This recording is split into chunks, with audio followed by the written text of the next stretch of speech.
Hello, everybody. Thank you so much for being here. We are so excited to be having this session about a liberatory market story, focusing on the story of Fertile Ground Food Cooperative and their work with Judith Taylor of HRA Advisors to work on creating a market study that meets the needs of their community and takes into account the strengths of their community, specifically in ways that market studies, as we currently know them in food cooperatives, do not, and their journey to that. You guys have been asking for this session. Everyone has heard about Fertile Ground's Liberatory Market Study. We've heard word of it. If you've been organizing for a while, they won an award for it. And so they have, at Up and Coming at the National Food Co-op, Startup Food Co-op Conference. But there's constantly people contacting me saying, can you put me in touch with Fertile Ground? I want to learn about this market study. Can you put me in touch with Fertile Ground? Can you put me We finally decided that the way to do this is to have a session where we can hear Fertile Ground's story, where you guys can ask them questions so others can reference their knowledge and they can, get back to focusing on opening their food co-op instead of answering 500 emails, although they're happy to do it. So we're really grateful to Fertile Ground for doing this today, for being willing to, and especially also to Judith Taylor of HRA Advisors.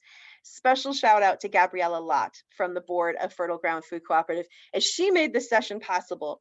These are people with some very, very, very busy schedules that we've had, that, she found a way to get us all together, talking, find a time that we could do this, put together a lot of the structure for today's call. So just a really big shout out for a second to Gabriella. With that, we're going to get started. A few ground rules. Yes, we are recording. And everyone who is here by Monday latest, it will probably be sooner, you will get an email from me if you registered for this session saying this is where the video is now. You can find it. We'll also be sending it out to all the peer groups, to making sure everyone in those peer groups are aware it exists, since we've had so many requests for this session. The other thing I'm going to bring forward is this is a conversation where we are going to center voices of the global majority. So if you are a food co-op organizer and you identify as part of the global majority, your voices are who we are centering in this conversation. So as we get to Q&A, as we get to hand raising, those are the voices we would like to make space for and bring to the front. And I know that there's a decent number of people in the room, and hey, we're happy to see you, that are from co-op support organizations, cooperative consultants that help co-ops open. We're thrilled to have you here. We are not prioritizing the lens, though, of co-op support organizations. This is really for organizers who are doing the direct work. If we have time at the end, we'll take your questions, but we're going to ask you to hold those back and really let this be a conversation amongst those who are actively organizing startup food co-ops in their communities. All right. With that, we are going to dive into the questions. And so first, let's introduce the team from Fertile Ground. And that, as I said, is Gabriella Lott. And if you want to say hello, Gabriella? She's waving. Okay. And also Janet Howard. Where are you, Janet? There you are. It says Fertile Ground Food Co-op. Both members of the board at Fertile Ground. And I have a few questions for them. Jim is also here. I'll let Jim wave too. Jim Center from the board. I didn't see you were there till now. Of Fertile Ground. So I have some questions from them about their co-op and this process to kind of center our conversation. And then we're going to get to the really juicy stuff about how they did the study. So question for you all, and could you just share some background about Fertile Ground Food Co-op for those who aren't familiar, where you're located, the community you're serving, your goals? Okay, Gabriella, would you like to start? We are in Raleigh, North Carolina. We are serving the Southeast Raleigh quadrant. Raleigh is the capital city of North Carolina. The Southeast quadrant traditionally the segregated quadrant of the city within the Beltline. We've been organizing since 2013, and we have a little over 700 members. Is that a good opening? Gabriella or Jim, would you like to add anything? That's perfect, Mother Janet. Thank you. You're welcome. All right. Well, with that, and also you guys are working to open a store. You guys have just announced a site. So you guys are pretty far into the process. I just wanted to point this out to folks. So this market study, process happened and has been built upon to the extent that they have a site and are working on funding at this point to open the store based on the feedback from this market study. How did your co-op originally approach, everyone hears it, they need a market study, to find feasibility. How did you guys originally approach finding a market study, getting a market study for your project? Jim, feel free to chime in a little bit, because Jim and I were on that same committee in getting the market study. And JQ, help us again. That initial market study we did, which I think was 14, I'm not looking at my dates, was that the feasibility market study that the Russ and Associates did out of Florida, that just kind of give us an idea of if it was feasible in our quadrant to add another grocery store? Okay, great. So Jim, we were on that committee together and we did a lot of that work. Do you want to fill in how we did it, or you want me to continue? Jim, you may not hear. Please continue.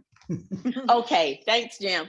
Okay, what we did is, with good advice from JQ, we actually talked with several similarly situated food cooperatives. Jim and our team, the board, Isaiah is enjoying his video in the background. If you hear something, that's my grandson who's 5. Okay, so we developed this list of questions, and each of us took at least one co-op. Some of us had 2 or 3, and we would call the cooperative and we would ask our list of questions. So from among all of those questions, we sat down, we looked at who we are, what we wanted, and then we started to call the various referred companies or professionals. A couple of them we immediately deleted from our list based on the feedback, but we followed up with Debbie, and is it G27, or did I make that up, JQ? Her company? It's G2G, yeah. G2G, and we reached out to her for our second, more formal actual market study when we thought we had a location that we really wanted. So those were the 2 before we were honored and blessed to have Gabriella on our team,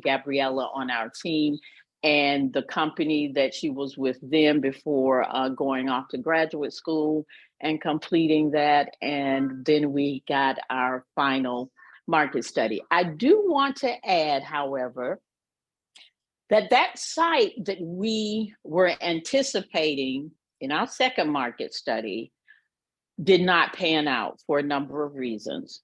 Mm-hmm. So then we started looking at another study, and we called our same professional to give us just some follow-up on this new site.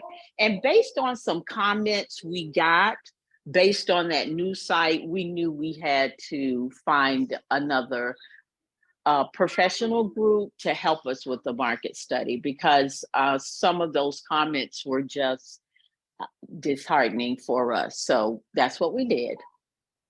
And we were happy to land with HR and A.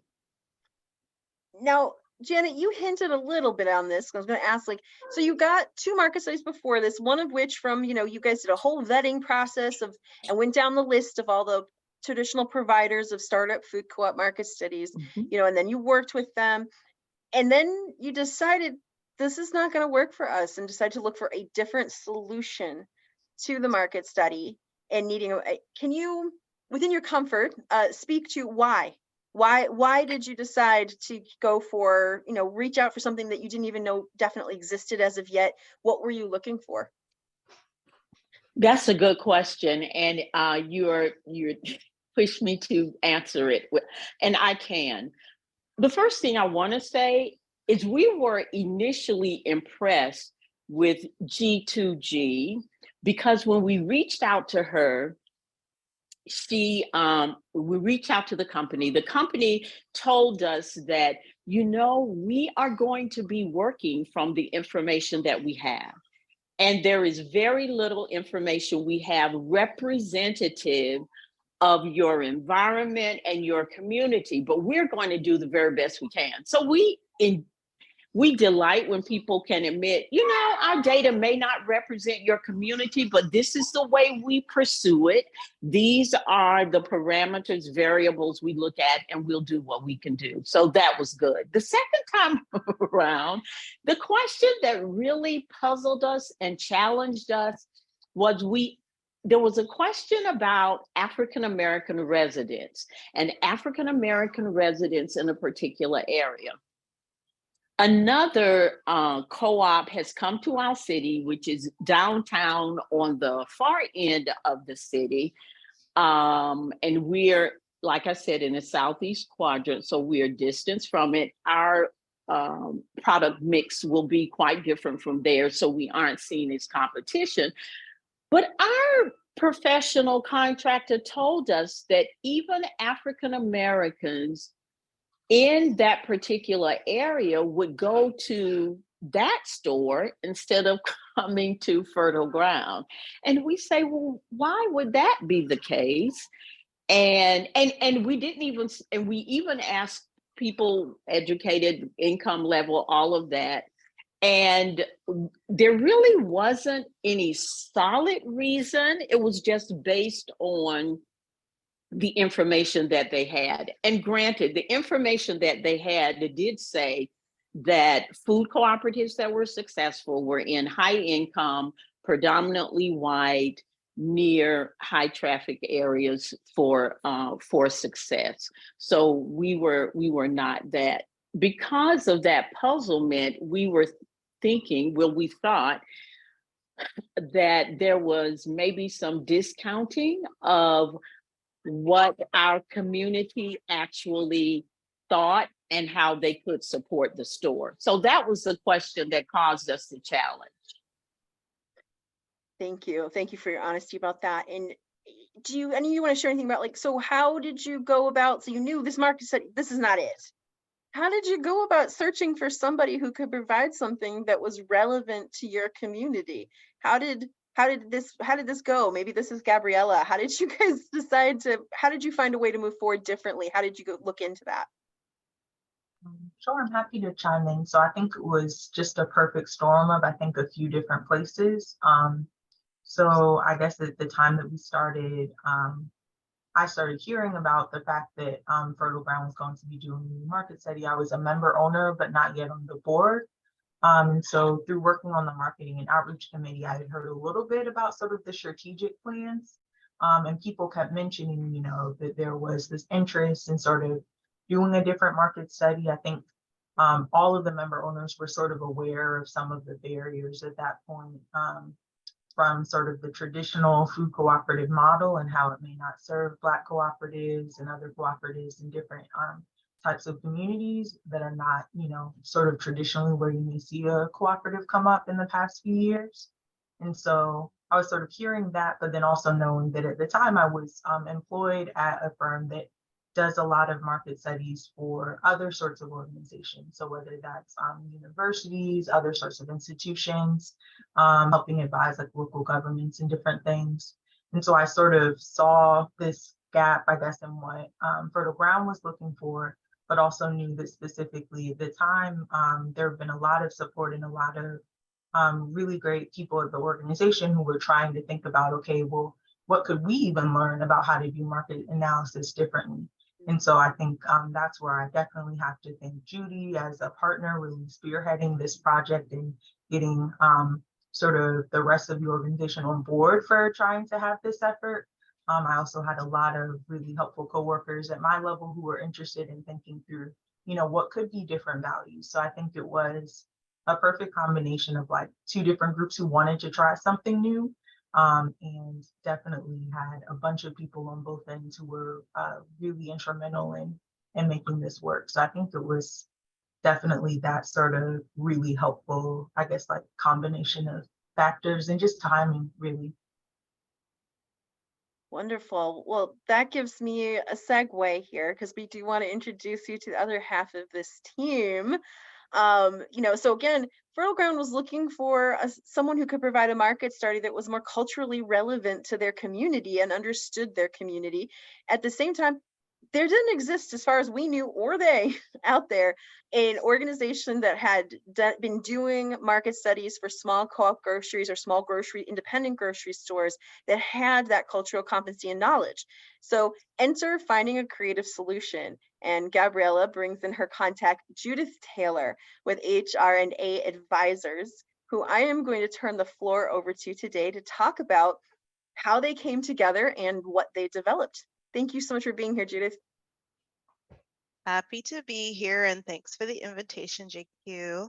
I really just want to first kind of raise what a pleasure it was to work with Miss Janet, Miss Erin, Gabriella, Jim, and the Fertile Grounds cooperative. This really was a collaborative effort. I can't say that enough. I am a partner with HR&A Advisors out of our Los Angeles office. I do work on market analysis on a regular basis. I actually do a variety of different types of projects. So I have worked on retail projects, grocery store projects, residential, office. I do market analysis for all types of land use.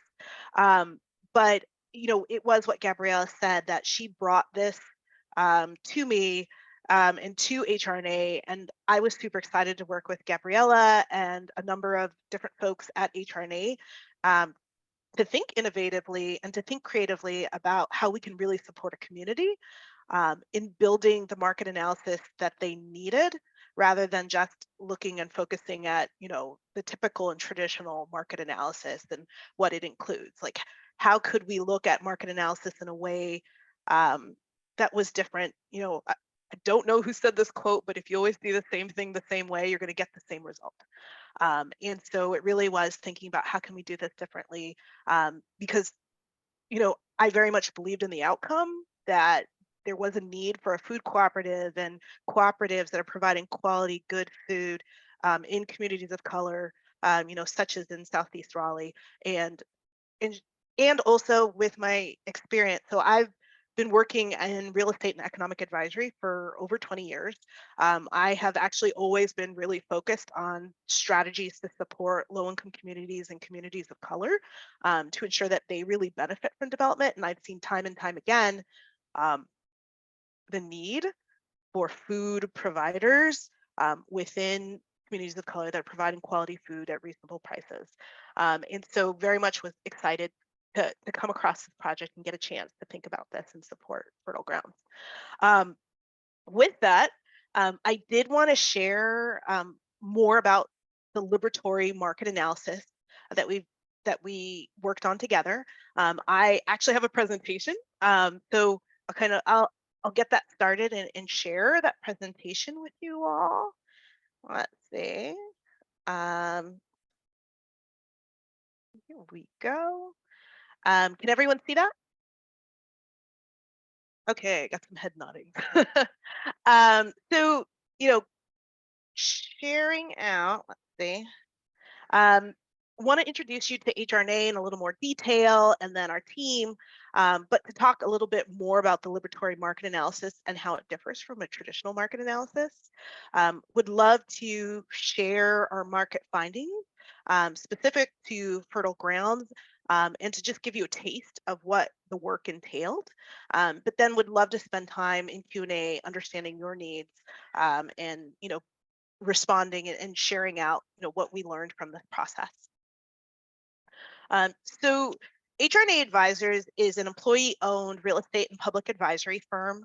Our practices really span a broad array of areas, including real estate, inclusive cities, economic development, transit-oriented development, parks and open space, housing affordability, as well as broadband and digital equity. So as you can sense, there's a broad array of areas that we manage. I, in particular, do a lot of work across the inclusive cities practice and economic development and transit-oriented development.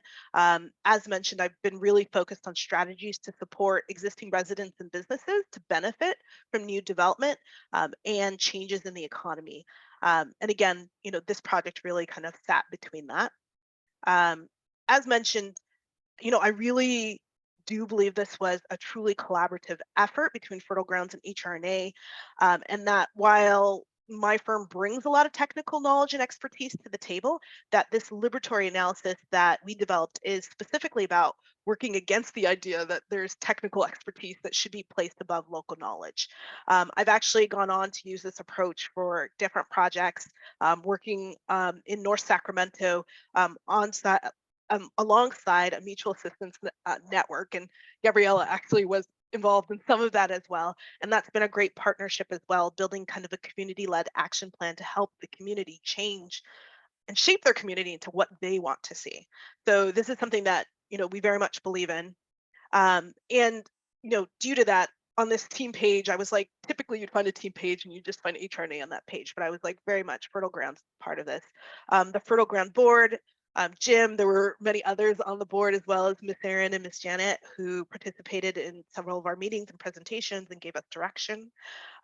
There was a group of marketing and outreach volunteers who really participated and led much of the engagement, as well as Fertile Ground partners who, supported some of the work and engagement in the process. So again, Fertile Grounds really, I felt like, was an equal team member with us on this project and really actually helped to make this feasible. I played the role of partner in charge from HR&A advisors, and again, really do have a lot of experience doing market analysis across the board, so could think about how do we, tweak how folks typically look at market analyses and change those. Was supported by Andrew Batista Schlesinger, who's one of our partners and does a lot of work in equity and inclusive cities. David Devon was a director with HRNA at that time and really had a lot of knowledge in the food, the food sphere. And Gabriella, who, brought a lot to the table, both in her experience and the work that she actually did on this particular project. She did much of this research and much of this work. So I really want to raise that up and elevate it. And this is a very unique project to actually have somebody. So Gabriella was both involved on the Fertile Grounds, and she wasn't on the board at that time, but she was, a active member, and she was involved with Fertile Grounds, and then also working with us, at HRNA. And it was very interesting. I think that is pretty unique that you have someone who crosses over both. I'll get into this a little bit more, but engagement was a very important piece of this. And typically what, consultants will do is have a engagement firm support some of that, but instead Fertile Grounds was actually playing that role. Kind of a little bit of sweat equity, but it was super helpful to have Gabriella actually, participating and like having that understanding of what we actually needed out of the work, and bringing that to the table. And I think that brings up the relationships that you actually have with your membership and making sure that you're, understanding who your members are and really leveraging their skills. So with that, want to share some of the guiding strategies that we had for liberatory market analysis. And, like working with Fertile Grounds for the liberatory analysis, we were focused on, building an alternative market analysis approach that really didn't undercount the value of the Southeast Raleigh community, and that aligned with Fertile Grounds' vision for a Black-led, Black-owned, Black-operated, and Black-serving food cooperative. And so really, we developed these 6 principles, and HRNA developed these 6 principles. And from the start, we really wanted to ensure that we were defining equity objectives and analyzing inequality, because we felt like this was an important part of any market analysis, that you should really understand, what the project's potential equity impacts are, the likelihood of improving or exacerbating inequalities, and recommending ways to mitigate negative impacts. Secondly, we were ensuring that we were prioritizing community engagement, and we felt like it was very clear that we wanted to ensure this was not optional, that it's really essential to developing an accurate and multifaceted understanding of the market's conditions. The third strategy really is about data and the importance of understanding and getting that community engagement and that community input, because traditional data sources often are not accurately depicting communities of color. And so, making sure that you have sources and that you're actually capturing that information from the community. Number 4 was about going beyond demand. So market analysis typically look at demand, but to go beyond demand to ensure that we're really focusing on identifying and meeting communities' needs. And then number 5, we wanted to ensure that our market analysis was reflecting the historic context. So again, that we could identify needs and develop appropriate recommendations, because that's super important in really understanding where you're actually working and the context you're working in. And then ensuring that we were also conducting specifically a displacement risk analysis, and that we wanted to make sure that we were accounting for any unintended consequences of even the development of the food cooperative, and that Fertile Grounds was going to be able to take responsibility for any of the impacts that it was actually creating as well. So again, these were the strategies that we were thinking of, and actually you find these often, like here, this slide and the next slide really depict how that compares to a traditional market analysis. And I'll go through like these different elements. So starting with community engagement, a lot of times in the market analysis that we're working on with public and private, sometimes they're trying to save money. Sometimes they just don't even see the value, but community engagement is typically considered an add-on and less relevant than like national precedent. And here, with the Liberatory Market Analysis, we wanted to showcase that that local expertise of community members really is important to having a nuance of information and data, and that really can provide actually more valid data than other, potentially other avenues. So in terms of demographic analysis, as I mentioned, traditional data sources, and those are things like the census data, Bureau of Labor Statistic data. You would be surprised, people take those as like completely valid and this is what it is, but a lot of those are notably unreliable when counting marginalized populations. So in certain communities, it can be that folks are not responding to the request for information, or there's really just like they haven't fully accounted for the people who live in certain communities, and often that data is just not quite right. We find that for census data. I actually also find that for real estate data on a very regular basis. I always tell my people, when you're looking at a place and it's like a low income area or just not the central business district, discount what you see. You need to find another avenue to prove that that's actually true. So we were looking at, a holistic demographic analysis and looking for opportunities to support and validate our data and look to find ways to include and reflect undercounted populations. We looked at a retail, when we were doing our retail market and supply evaluation, and I just mentioned this too, that some of the information for real estate on the real estate side can be not quite accurate, but then also on retail, they typically focus on major grocers, and in certain places, those are not all of the avenues that folks are actually getting food from.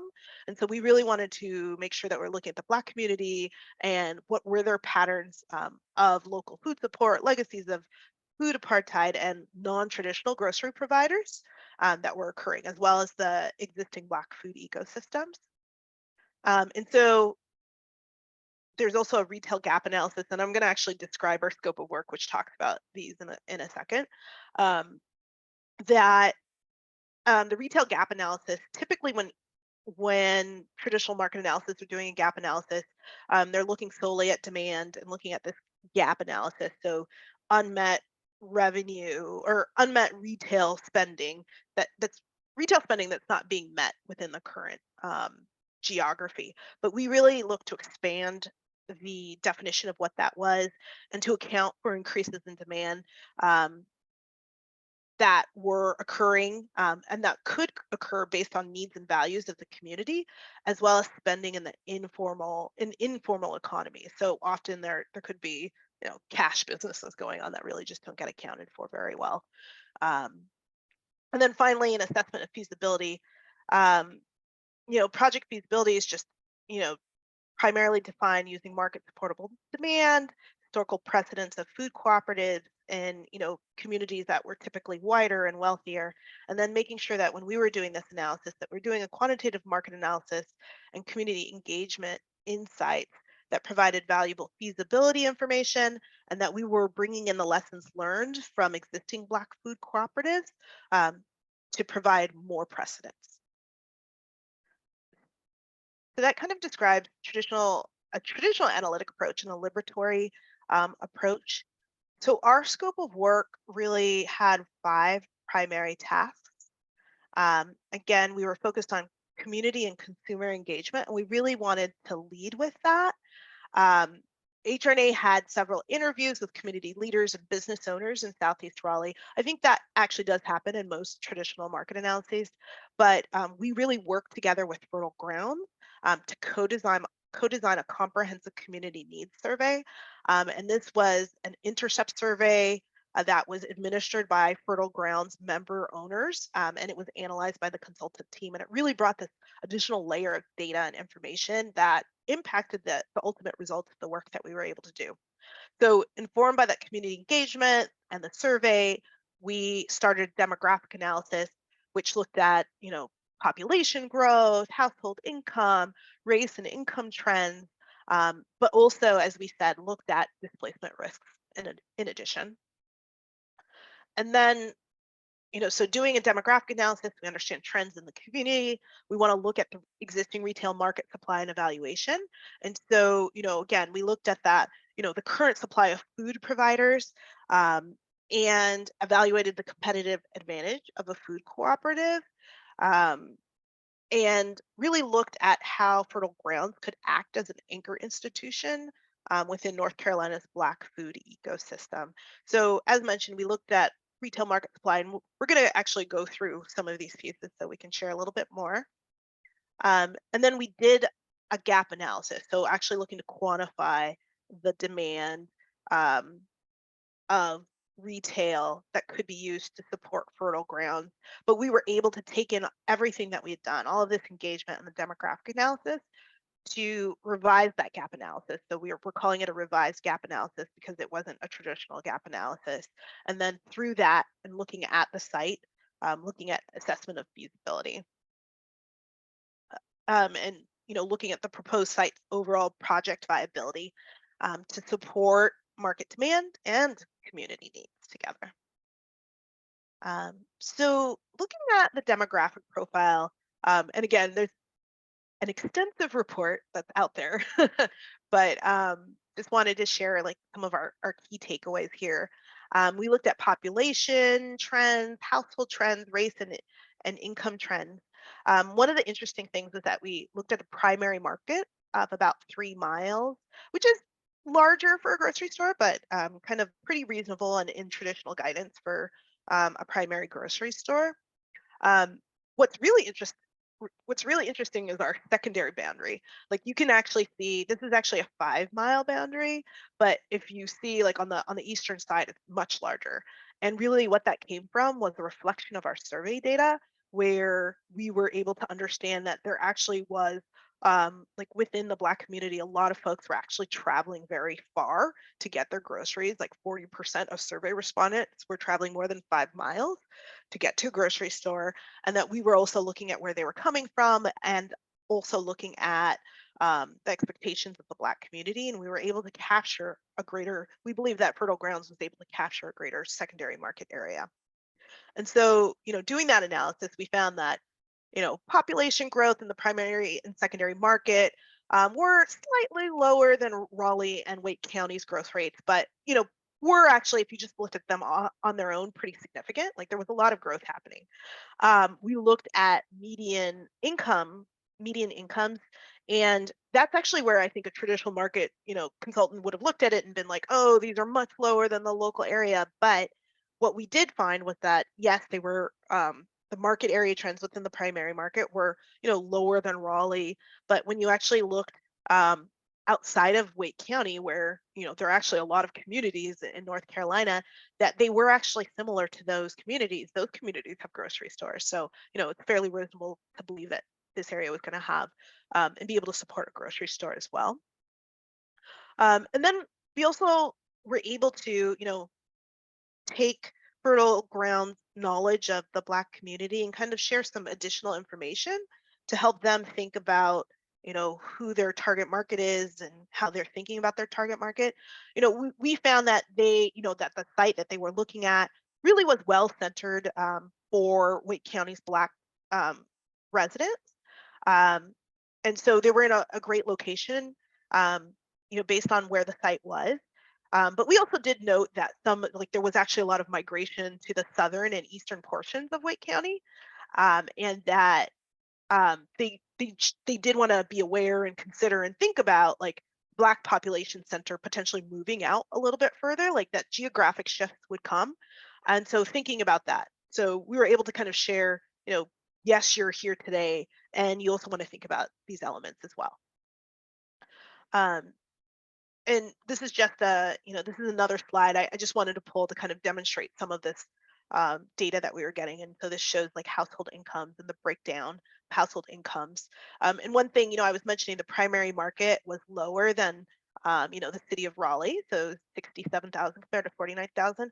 But when you look at it, if you actually take a closer look, what do you see? You see that actually there are a lot more households that are, lower than 25,000 in the area. But actually, if you look at 25,000 to 75,000 and 25,000 to 100,000, it's actually fairly the same. You're just getting more on the high end and the low end. And so that, that definitely speaks to impact as well, or opportunity. So then, as mentioned, we also looked at displacement risk.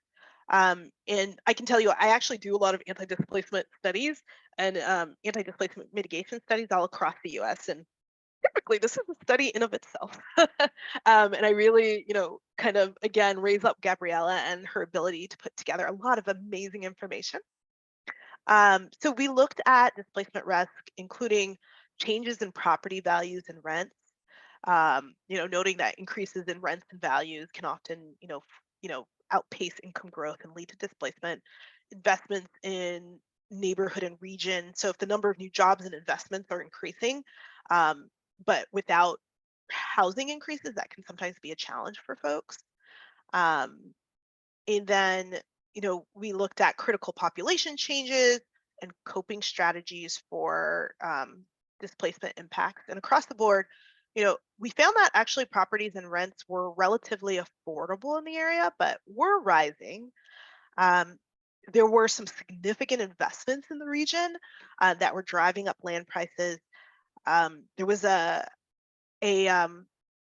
development called Downtown South that had 16,000 units proposed, which, by the way, is more than in downtown LA across almost a 5-year period. So that's huge. And while it wasn't immediately close to our site in our area, when you're talking about such large numbers, there are impacts. We talked about how there was a New York Times article that used the South Park area as an example, and how there were developers who were coming into Black communities and and purchasing homes, and then were selling them to just wealthier white residents, and how it became an architectural, it came out in the architecture, and it became some architectural signaling, and that there were those concerns, happening too. And so, we found that when we looked at, and I'll show you on the next slide, when we looked at race, Black residents were growing, but as you could see, there were some communities that were actually growing at a much higher rate as well, and some losses also occurring. And then when you looked at household income distribution in the area in our primary and secondary market, you saw a loss of folks under 25,000, 50 to 70,000, but this huge increase of just higher income folks. And so, there were these displacement concerns that were rising, and we connected with Fertile Ground, as a food co-op, you might not have land use control, but at the same time, what can you be doing and what can you be thinking about? How do you partner with Black businesses in the community? How do you partner with suppliers so that you're providing and supporting Black businesses in the community? How are you working with folks in the community so that you're better supporting them as well? And so we looked at the anti-mitigation strategies that the food cooperative could manage at their level. So we looked at the retail market and supply, and we found that there were 6 major grocers, including Walmart. So Walmart came up in our survey as one of the top food providers. And we looked, like, one of the things that I think was a little different. We looked at different kinds of food providers, like including alternative food suppliers like the dollar store, which unfortunately a lot of people were really getting their food from, and thinking about how those impacted fertile ground and how fertile ground could potentially compete with folks like that. And one of the things, there were some competitors, but they found that there were a lot less competitors in the south, like eastern portion. And what could they do to support and provide more food options for folks that lived there? We performed a gap analysis, and so I mentioned a gap analysis, which is typically it looks at unmet retail demand, and this is the traditional kind of calculation that most market analyses do. They look at retail spending potential, so that's how much money households have to spend. It looks at current and future retail sales and subtracts that away. And how you typically do that is that you are actually looking at who are the food suppliers in your area, and like what is that supply of food, like sales that actually exist. And then you subtract that away to understand the unmet retail demand. And then you're able to convert that based off of average dollars per square foot to supportable square feet. And we were able to do this, similar gap analysis, but in a revised manner, in that, as we mentioned, when we're looking at this retail spending potential, we weren't just looking at like, work compensation or business compensation. We were able to think about things like public assistance and how did that get added in. We were able to think about, and a hard thing to do, but like, I talked about cash businesses, so thinking about like where are other dollars coming from. And then, on the current and future sales, I mentioned we were looking at competitors like Family Dollar that might not traditionally come up as a food competitor. And then we were also able to really think about how we could not just meet demand, but focus on identifying and meeting community needs, which we use to potentially think about how it could change our market capture. And we did have the survey information to support our study and really look at how much more willing folks would be to purchase from a cooperative, how much more willing they'd be willing to purchase from an entity that was focused on their values and culture. And we were able to kind of think about and add a premium into the supportable square footage that accounted for those pieces. And so we ultimately came up that, and that comes in here. And when I mentioned the anticipated capture, that's where we were able to make some changes there. When we were looking at supportable square feet, we mentioned the changes in the primary market and how that changed. So these numbers probably look different from what they would have started out with originally. And we were able to find that there was support for approximately 15,000 square feet of the food cooperative, which definitely made sense relative to other food cooperatives. And, again, we were able to really use that survey data and that engagement to give a competitive boost to this number that made sense from what we were hearing through the community. So finally, we also did a site feasibility. So we were looking specifically at the site that Fertile Grounds was thinking of, and looking to kind of understand whether this was a great site to locate that demand. And, they were looking at a site, and it was definitely a site that was, a little further away from other places. It wasn't, many of the grocery stores in this community were located in traditional suburban style strip malls, and this was a different kind of site. But we really recognized that, Fertile Grounds had this ability to create more retail connectivity at the site, because of the size of the site. I don't think I have a photo. No, I don't have a photo of the site here, but it was a pretty large site. And we felt like that there were opportunities to utilize this site for different types of uses beyond just the cooperative, and that they might be able to bring more types of users to the site, which could be another revenue source. Um, there were also some facilities that were nearby that were very active and had good foot traffic. And we talked about partnerships with existing facilities, which included a community center and a multi-purpose center, and a black flea market that regularly occupied the site, and just, working with those folks.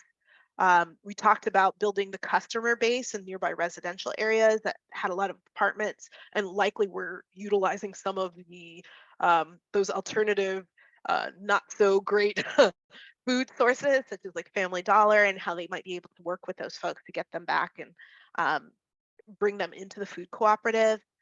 We talked about one of the challenges, number 4, one of the challenges was that there were some infrastructure or like access challenges, lack of traffic stops and bus shelters and sidewalks, that were current issues at the site. But we talked about opportunities where the city was actually already planning investments to actually coordinate with the city to capture some of those. We also talked about the mitigations that would require, because some of those projects might bring changes to the community, and so being ready to think about both sides of that. Um, and but we also, again, number 5 was about the long-term leasing opportunity, which again, they had this site, it was larger, there was some opportunities for other uses that they could locate on the site. And really that we saw this opportunity, there were some access barriers, but that there were some ways that they could also address those barriers in a way that would really help the food cooperative and the community. And then we found that Fertile Grounds would really be one of the major grocers along this road, and had this opportunity to capture a larger market, due to the lack of other quality options within the area. So that was a high-level overview of the work that we did together. I wanted to make sure that I gave a chance to share what we were doing with Fertile Grounds, and to give you an idea of the different elements of a market analysis. Again, was very excited to work alongside of Fertile Grounds. I really think the survey work that happened and that community engagement was what really brought up the level of this report. And, when we call it liberatory, the idea was to free a market analysis from those typical expectations that come along with market analyses that have really gotten put in place through, decades of systemic racism and systemic issues, and to get beyond those. And so we were thinking, how can we work differently? It was a pleasure to work with Fertile Grounds, who was very thoughtful. I know we're talking with folks who are thinking and are building their own food cooperatives. On my side, from a market perspective, I think it was great that, Fertile Grounds really had a strong structure and organization. They had some clear leaders. Miss Janet and Miss Erin were our key touch points for this work, even though they were bringing in lots of folks to the table. But we had a clear line of folks to actually connect with. And they had very strong values and missions and what they wanted to achieve with the market analysis. And I think that was really helpful that we were able to come together and with that clear direction, be able to create this process. So with that, I'll open it up to questions.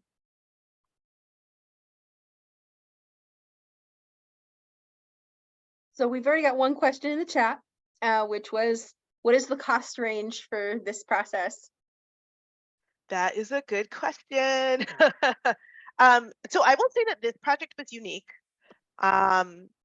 in that, so we were asked to do this on a pro bono basis, and HRNA does have some opportunity once a year or so to do. We can do these pro bono projects every once in a while.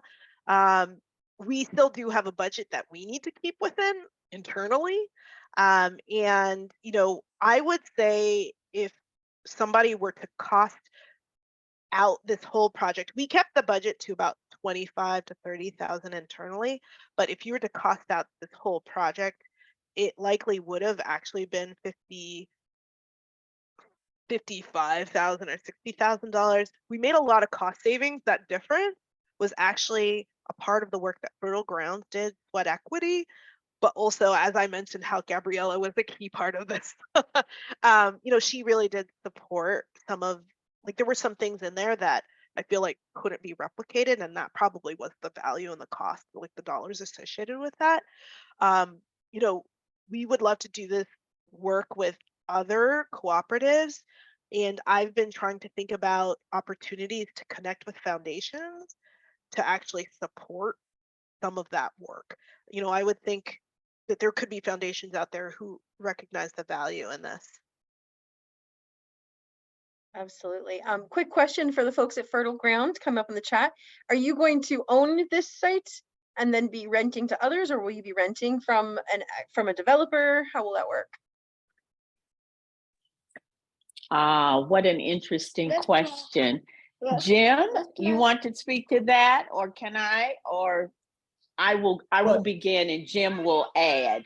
We have been granted via a ground lease for 30 years at $1 a month, with the opportunity to renew for additional 10-year periods up to, is it 70 years or 100 years? We will build the facility on this property. Jim, what else do we need to add?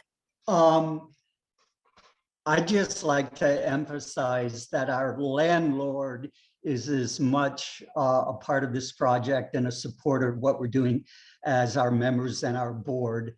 And that opens up, like you mentioned, Janet, just whole realms of opportunities for co-development and co-projects and bringing in other people.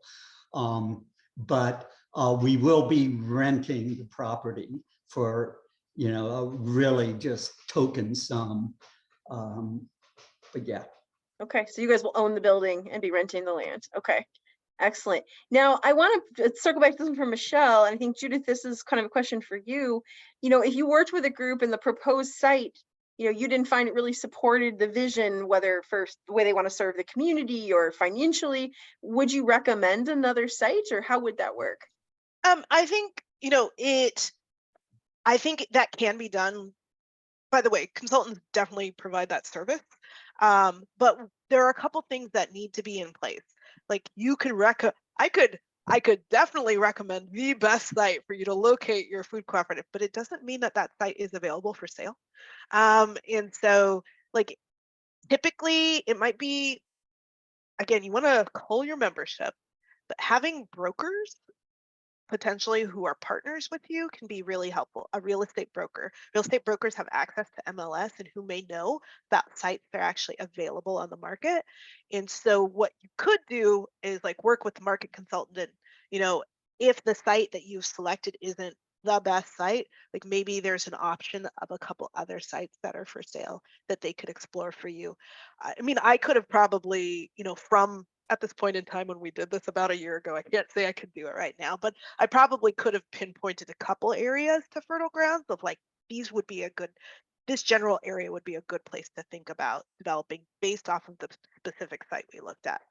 So somebody could direct you, but again, it's helpful to have somebody, and market consultants aren't, we typically do this land use analysis. We're not often always the person who actually knows the available sites.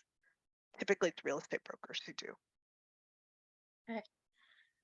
Other questions are welcome in the chat. Please throw them in there. I have some questions for folks if we don't have, and some of them are diving further into a question we kind of touched on. So if anyone from Fertile Ground wants to answer those, there was some more questions about is it their landlord or land trust, but were there any government entities or coalitions involvement to carry out this type of market study? Like, did you need participation from certain government entities or coalitions to make this process possible?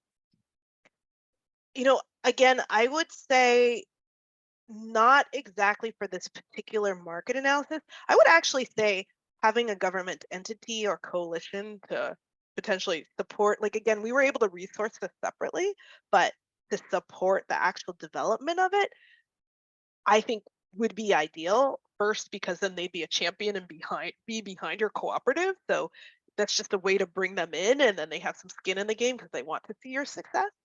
But for this particular process, we weren't working with any specific government entities. I will actually let Gabriella or Fertile Ground speak to the coalitions, because I do think I mentioned up front that there were partners, and Fertile Ground has partners. And so I think that may be essential to the food cooperative work. And I also think it was probably helpful to our survey analysis. So not a requirement, but extremely helpful. And Gabriella, I don't know if you want to jump in on that one. I can chime in here, and I think I have sort of two answers to this question. So one, to the point that Judy mentioned, while we did this work on a pro bono basis, I definitely think there's a role in that piece about like who are the funders who can support, you know, the cost of this work for future cooperatives. There are a lot of coalitions that do provide like startup funding that can be used for market studies to organizations. My current job does that for like houses of worship. So if they go through a program, they will provide them, you know, the cost of getting the market study done. So, you know, a smaller organization doesn't have to pay that. So I do think those sorts of like coalitions, finding those cohorts, that seems like a really strong path for keeping this affordable, both for the consultants who have to get paid, but also for the co-ops who have a lot of things they need to be spending their member owners money on. So that's one part of that. But then in terms of the coalitions for our actual work, absolutely sort of having partners and community organizations was huge to like getting the word out about this survey. So one of the organizations that we're really partnered with is the Black Farmers Market that happens in Raleigh and in Durham here. And we actually tabled at the farmers market, handed out, you know, flyers to tell people to take the survey. A lot of people took it, you know, there shortly thereafter with QR codes. So we had other houses of worship, local churches who shared the information with their congregations about the survey. All of those sort of connections were really huge, I think, in getting the word out. And then another, I think, coalition or group that I know has done a lot of thought about this, maybe at a more national level for Black food co-ops, is the National Black Food and Justice Alliance. And I know our board president, who's now on the phone, Ms. Arundel McClellan, has done a lot of amazing work with them. But I do think they're sort of organizations that have an interest in trying to be supportive of other groups carrying this work further. So I guess I'll stop now, but of course, if anyone else from the board has more to add. Anyone else from the board want to chime in? Erin, did you want to say a few words about accessing coalitions and building coalitions to get the feedback you needed for this study? I think that actually the team has done an excellent job representing the work that we're doing in the market study work that we did do. So I'll leave it there, but thank you for the amazing work, guys. All right. Well, and we didn't get to introduce Erin earlier. Erin is the board president, the powerhouse of a board president of Fertile Ground Food Cooperative, amongst many other things many other roles that are pushing forward the movement for Black food cooperation. Other questions folks have now. Again, I do want to center voices of those who are organizing currently in Black and Latino communities, but everyone is welcome to throw questions in if you're a current organizer. Everyone's like, this is a good jump off point. Yes, giving you some concepts and ideas. Other questions? I have questions, but I want to open it up and make sure I'm leaving room for anyone who's actually organizing that has questions. Can I also say I would love to hear what folks are organizing? You can say that.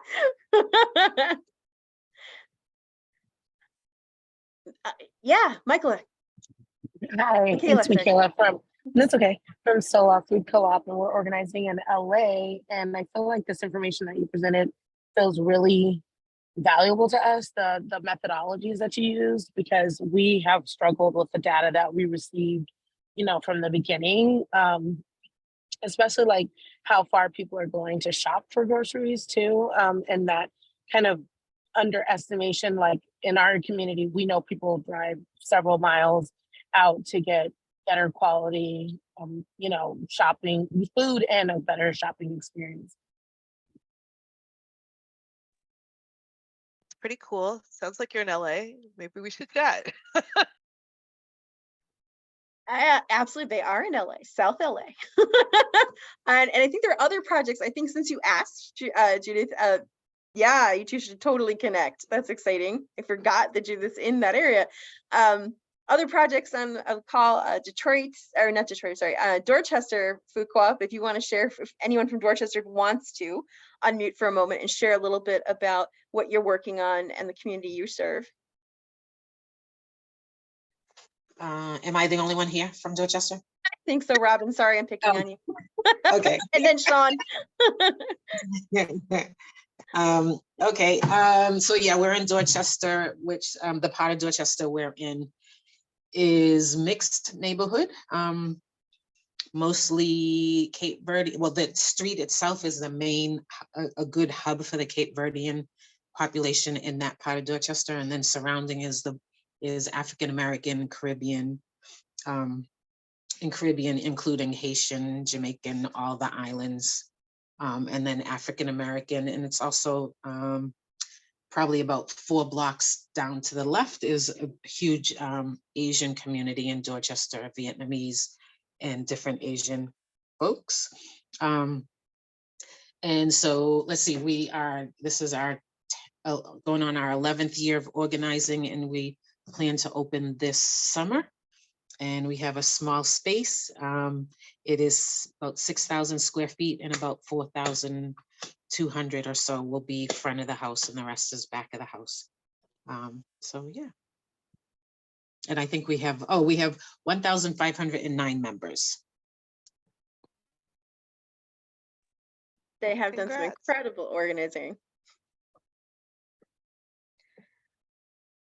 And I know that we also have, Sean, you had your hands up. You want to share about your guys' project a little bit?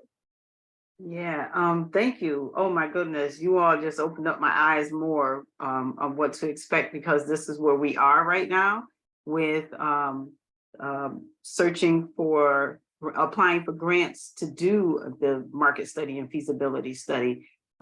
So you opened up our eyes, and I would really love, if it's possible, Miss Judith and Gabrielle, if you guys wouldn't mind talking, taking time to talk to us about really what direction to go with this, because what you're saying, we're boots on the ground right now, and JQ has been very, very instrumental in the way that we're moving with this, because we don't want to just go for a regular market study. So with you explaining how you guys work together, Fertile Ground, and and looked at a holistic way, I'm going to call it holistic way of doing the study, and like you said, and not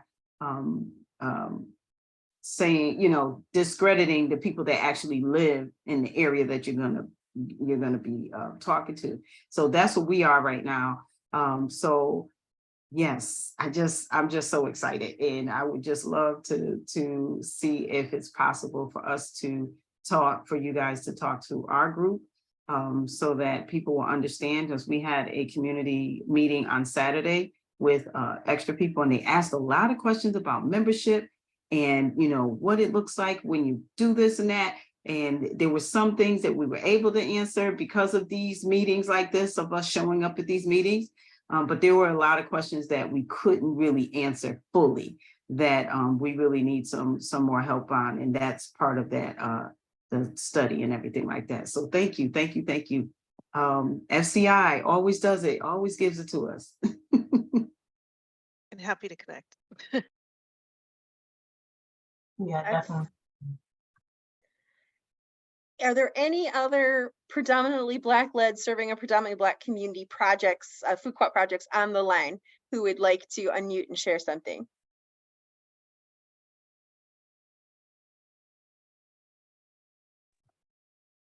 Okay.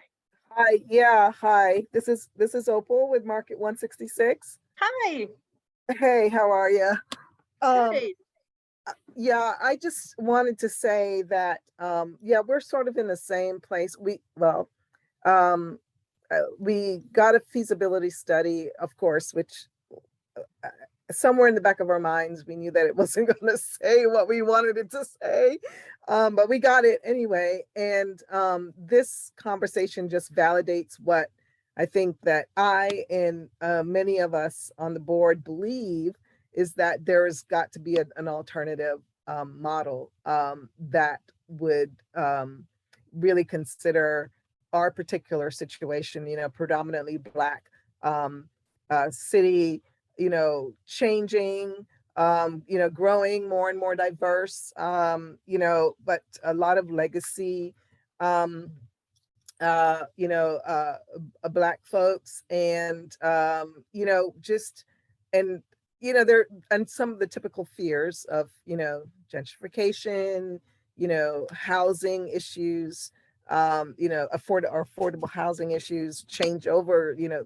it's just, it's so much like so many of those who have spoken already are experiencing right now. And what we know is that the traditional model doesn't work for us, and especially if, you know, you're not boots on the ground. And so we would love to have further conversation with a group like you know, HRNA, you know, Miss Judith, and be able to really talk through some of this stuff. And you know, of course we have no money, but you know, it's such an important conversation, because this is we know that it's important. So I just want to say thank you to Gabriella and Judith and Aaron and Jim, and for doing, and Miss Janet for doing this, because it so validates what so many of us already know, but just don't know where to go to, because we're not analysts, you know, we're not market analysts. And so, you know, we're trying to lean into the talents of, or and potential skills of, or ownership, you know, to kind of help guide us in terms of where to go to find, you know, some of the answers that we're seeking. So thank you so much for validating what we know that we know.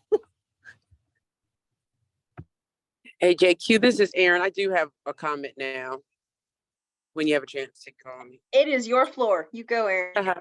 That's so funny. It's our floor. Okay, so I was just going to say that the National Black Food and Justice Alliance did have Angela Sayers of Little Africa Food Co-op in, I think it's Cleveland, Ohio, lead a market study session for the cooperators.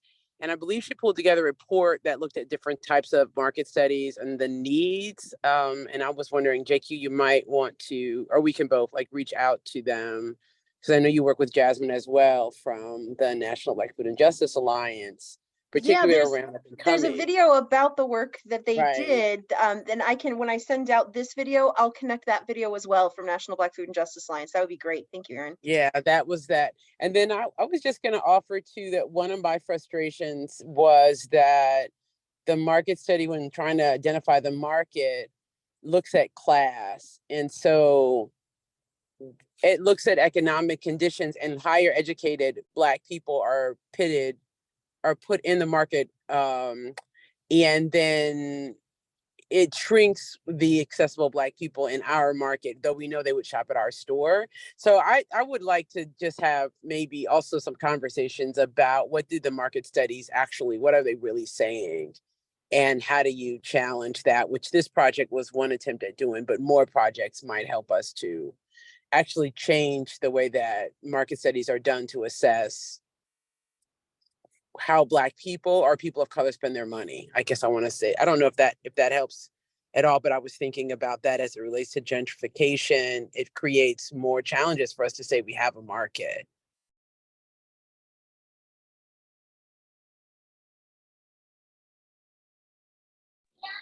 I echo that, Erin, and it really falls back to this whole idea of the answer, which I wrote my correction in the chat. I hope people got to read it, because I initially said the answer wasn't clear, but the answer is exactly what Erin just described. And it is important for us to continue this work. And we thank again, HRNA and Gabriella for the work, and Judith and David. And if I could just chime in on that last point, which I think is really important and something that David and I specifically sort of brainstorm with Judy in the actual guiding values of the work, is this idea that a lot of the capturable demand or the sort of support for different types of market analysis are based in this fact of like who's moving to the area or how is it growing, that we know are all tied to gentrification, whether it's, you know, an influx of people of a certain income from whatever race. And I think that one of the ways that we found that was like really promising to try to think about doing something different was focus not just on like how much money people had, but also what are the ways that they spend their money. And so that was one of, I think, the most helpful parts of the survey, was actually being able to ask questions about the competitive advantage of fertile ground, sort of seeing from, you know,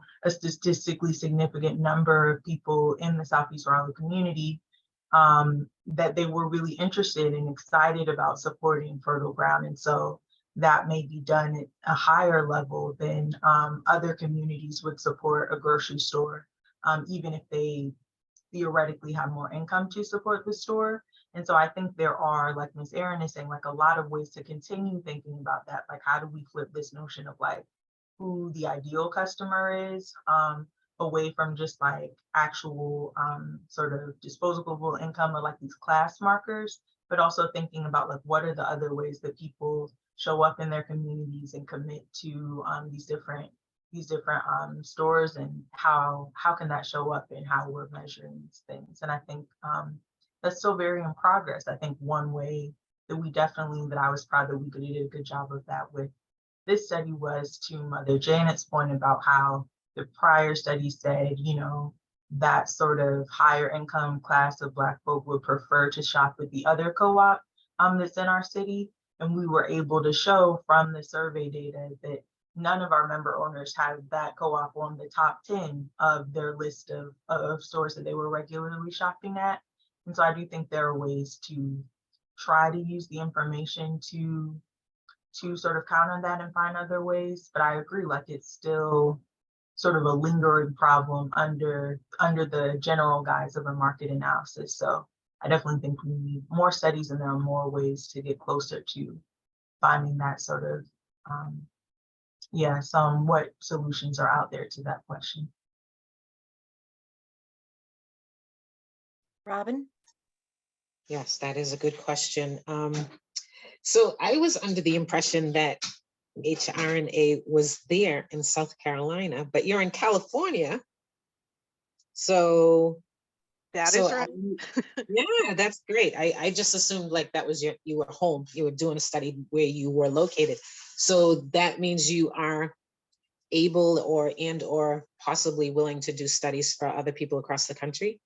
That's absolutely right. I will say it was really helpful because Gabriella was located there. But like, for instance, I'm doing some work in Charlotte right now.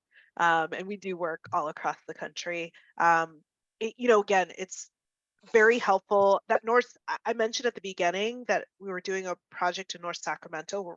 We're in LA. We don't have anyone there, but we've built such strong relationships across time.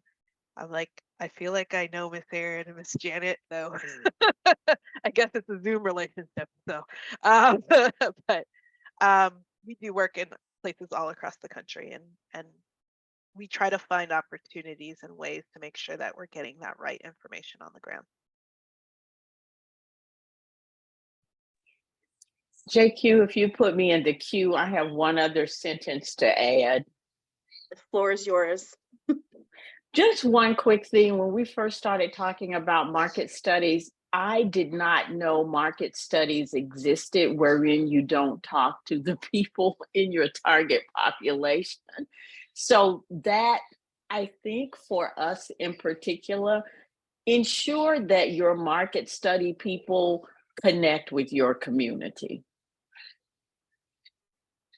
And thank you, Gabriella, for leading us through that and helping us do all of that. It was great. It was wonderful. We had such fun talking to those people. Okay. And these were not just people in our members, to add that.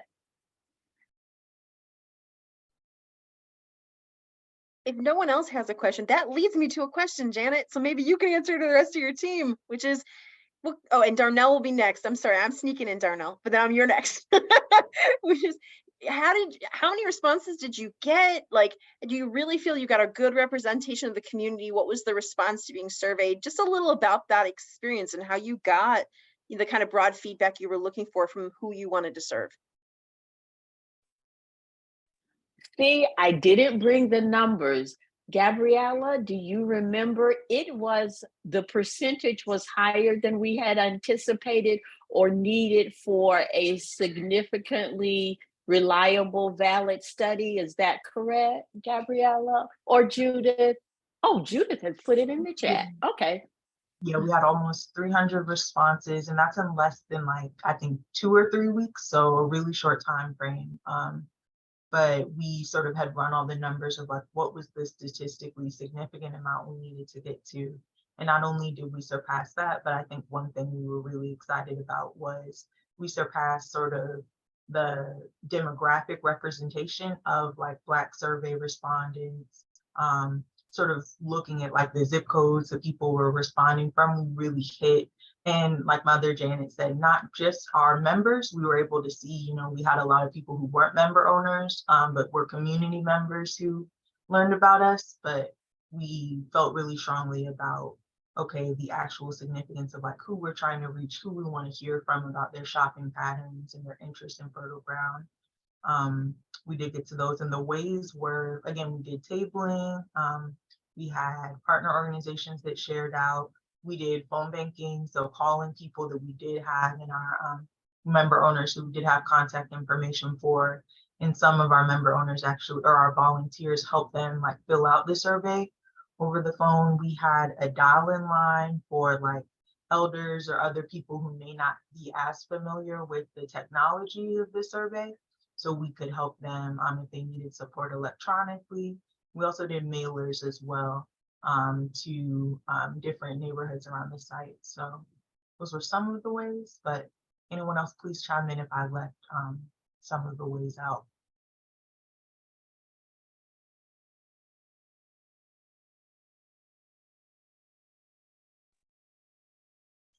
Nope. Okay, we're just getting hands up saying you got it. Thanks, Janet.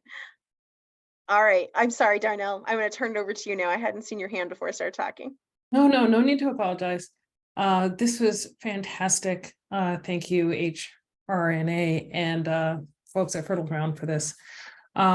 Question for, or maybe suggestions for organizers who are looking at this beautiful constructed study, knowing that they may not have the ability to pay for a full study such as this. If they are seeking a market study and working with folks and trying to figure out whether they can do this type of thing, what suggestions would you have for them? I guess I would say with the caveat that it seems to me that you have both deep knowledge in terms of traditional market study, but also deep knowledge in terms of looking at other factors that typically market study experts have not been able to produce so far. So how is it that they could work with people to bring them along, if at all?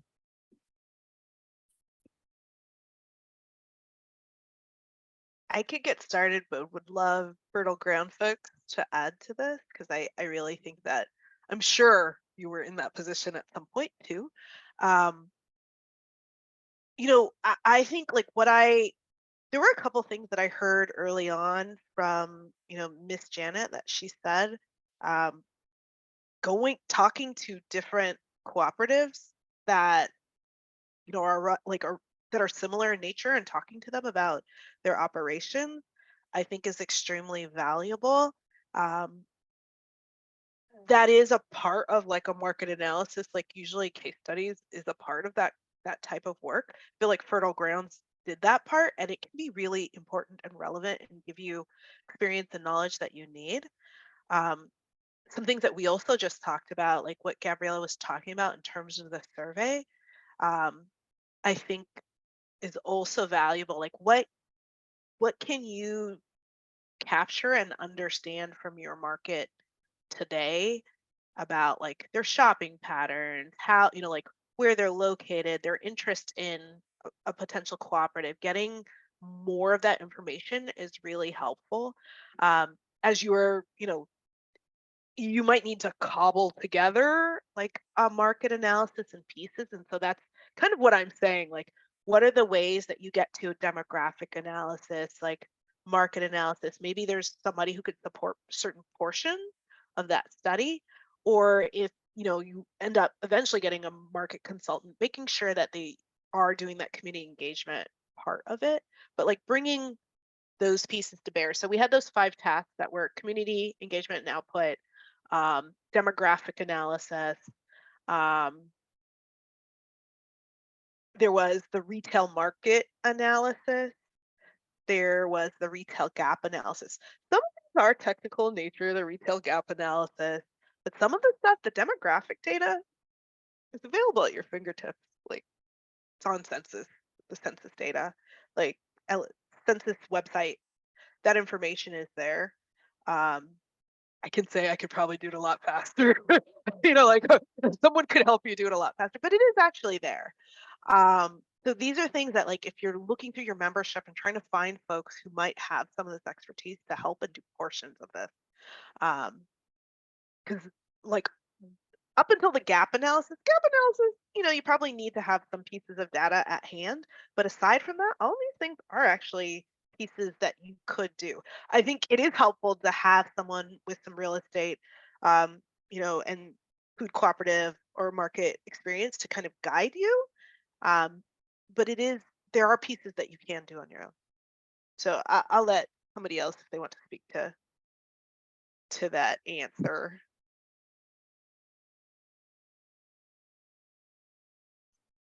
I guess I could try to chime in, but of course welcome others as well. I think to the first part of your question, again, about the funding piece, I really do just think there's like this background sort of loop of like some of these organizations of people who have funding and do fund sort of market studies with people who, consultants who are trying to do them in a different way. So Judy, this is actually making me think about something like we should probably offline about, but I think like that question is a huge one, but I think like there are some ways that other organizations or sort of larger organizations could have a role in sort of creating those funding opportunities. And I think that's something that, if there can be more of a pipeline, then a group like FCI would definitely have a role in like sharing that with people.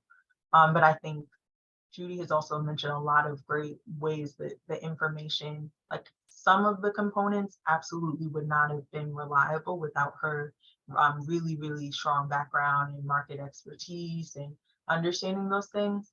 But I would say other parts are things that I've seen like other co-ops that we've spoken to have like grad students do. And I will say as a former grad student, people are very willing to volunteer and like put time towards this. And I know like at Fertile Ground and other organizations I've been a part of, there are a lot of volunteers who like don't actually exactly know how their sort of research background or what they do professionally can be useful to the organizations they care about. So I definitely say there's a role for that.